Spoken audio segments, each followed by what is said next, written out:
Time for another round of overrated or underrated. I kind of feel like we've just done a round of overrated or underrated, so we're going to do some more. I'm going to read out a list of things, and you're going to tell me if you think they're overrated or underrated. So the first is suggested by Jared, doing your own bike maintenance. Underrated. Under. Yes. Right.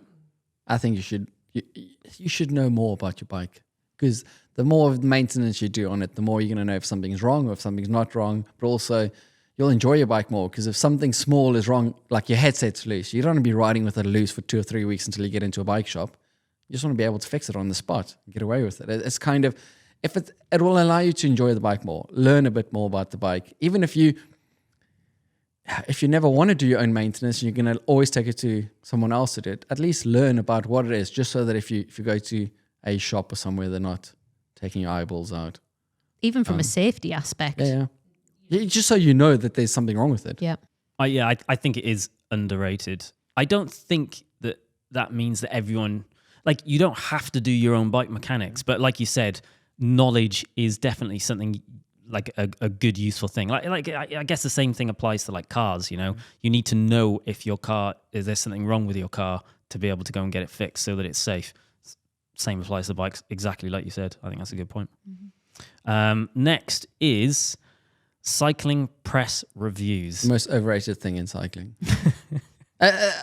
Show me one where they give them a bad, it's just, you read them and they say this is bad, this is bad, this is bad, and it still gets 4 out of 5 or 7. All right, so I've got a review in front of me on Road CC. I'm going to give you so it's for a long sleeve jersey that costs £190. I'm going to read through their pros and cons, and you're going to give me what rating you would give that out of 10, just based on their summary of the pros and cons. So the pros are luxurious stretchy material, soft cuffs and thick fleeced collar, zipper wind barrier, reasonably relaxed cut, zipper valuables pocket.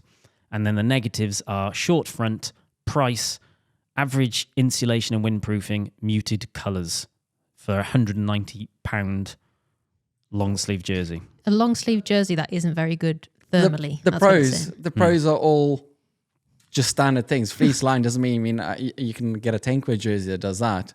Zipper is windproof, but then the jersey isn't windproof. 190 quid, I'd give it 4 out of 10. Actually, no, sorry. 190 quid, I forgot that. 2 out of 10. Do you want to wade in?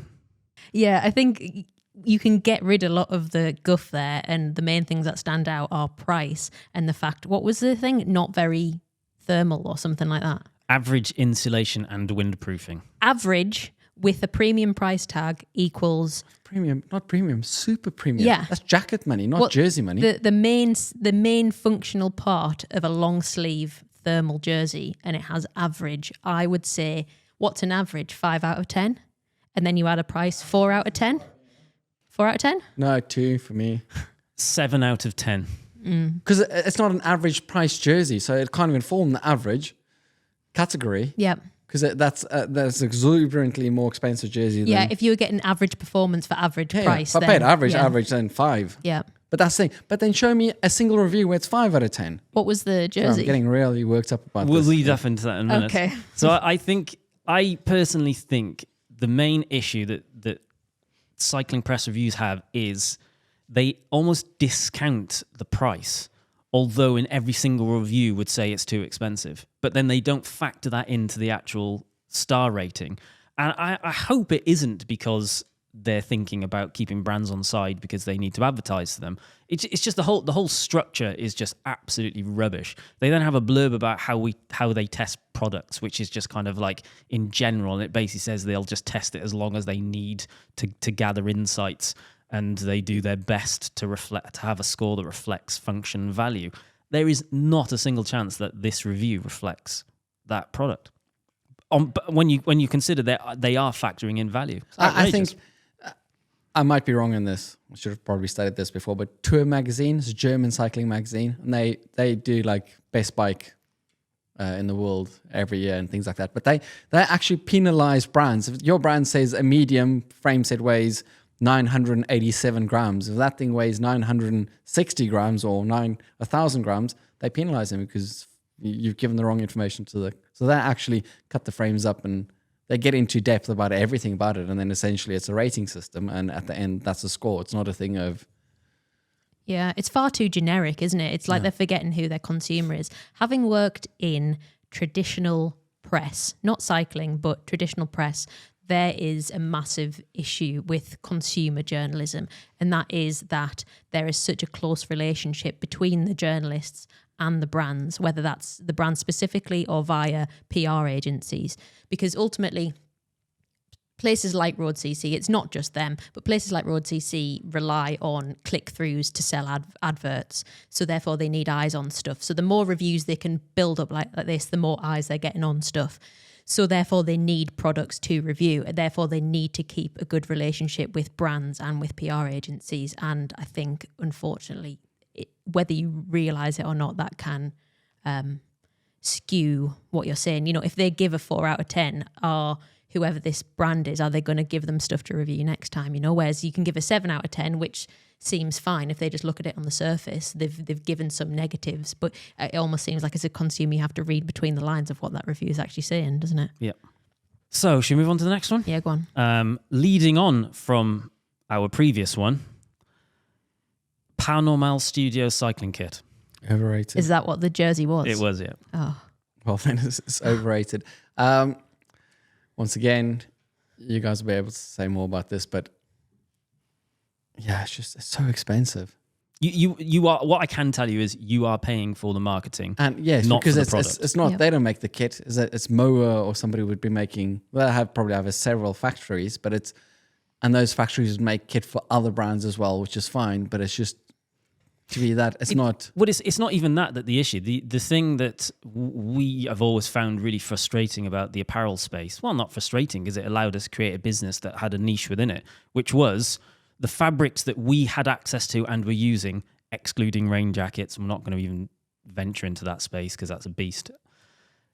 The fabrics of our jerseys and shorts are the exact same fabrics at the same standard, at the same level, from the same manufacturers as all of the other the people that are using. So the fabrics that Paranormal are using in their products are going to be exactly the same as the Attacus products, at least when we were in control of it. I don't know what it is going forward. And like, they're the same fabrics. They're constructed in very similar ways, using the same or similar machines in different factories, but with the same level of skill. You're paying £190 because you want to have something which says Paranormal on it. There's nothing wrong with that. If that's what you like, then by all means go for it. I just don't. My business partner Rob keeps buying the kit. He buys a lot. He sends a lot back because of different sizes and things. And the thing is, because there's not, they're not always the same size and things but he likes it. He likes spending the money on it, and that's fine. If you like wearing it, by all means. I think the most interesting thing is they have claimed the space that Rafa used to hold. Rafa it didn't have their core range. They were very, very premium at a time when no one else was. Mm-hmm. And they got a reputation, which I think they've tried very hard to get out of, as being this like elitist thing. You know, the RCT club and all of that. It was elitist. And they've tried really hard to get away from that. And it's like Paranormal have gone, okay, well, we'll be that space as well. But it's like, it's Gucci, isn't it? It's any sort of designer. Mm-hmm. It's just, I watched a really interesting YouTube video the other day that was talking about why designer stuff is no longer for the mega rich. It's for the middle classes, and it's about a display of wealth. And that is ultimately what it was. And there will always be people who want to have that display of wealth. If you have more money, you want to spend more money typically, or you will just spend more money. And I guess there's nothing wrong with that. But I guess the problem is when it filters down as being better, that's when the problem comes, because it's not better. No, you reach a ceiling. With any products, you reach a ceiling. But the problem is with tiering systems, sometimes the top stuff makes the middle stuff look better value when it's still not great value. But I guess we are ultimately in a performance space. Yeah. So there's the illusion of higher value means better performance, which is not the case in this example. But like I said, I still completely get it. I'll use POC as an example. They do kind of technical shirts for mountain bike stuff. I like wearing them, but I like the ones with the bold white POC written on it because I like the look of it. So I wouldn't buy the ones without the bold white print. And that's purely, it's not a thing of technically better or anything like that. It's You also don't buy them. I buy some of it. Andy does help me out from time to time, but yeah. Next, we have cameras on bikes. Underrated. Massively, massively underrated. So this is one of your. So do you mean like a GoPro on the front of your handlebars? Well, yes, or something like the Garmin Varia on the back or the cyclic computers on the back and on the front.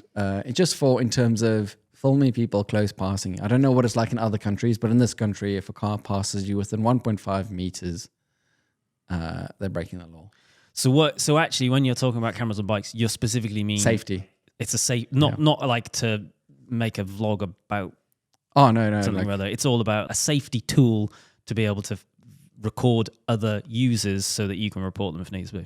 Yeah, I mean, obviously that sounds terrible the way you're saying it, but at the same time, I think the only way it's going to... It doesn't sound terrible at all. If someone's breaking the law, then you have the right to But it's more of a safety thing. Is I think if you were to ride in a city, a busy city, and you've got, let's say Newcastle's not a big city, but if we had 100 people over here with the cameras and they're regularly reported drivers that are close passing or driving dangerously past them, at some point, nobody's going to know which bikes have got them on and which don't. And I think it's just be a safer place because it's the same thing of where if you know there's a speed camera, people always slow down for it. Mm-hmm. But in this scenario, you wouldn't know where these cameras are. Yeah, I'm you with can you. say every cyclist, and people will be a bit more considerate because they'll realize you close past them, it's going to hurt because you're going to have to pay a fine.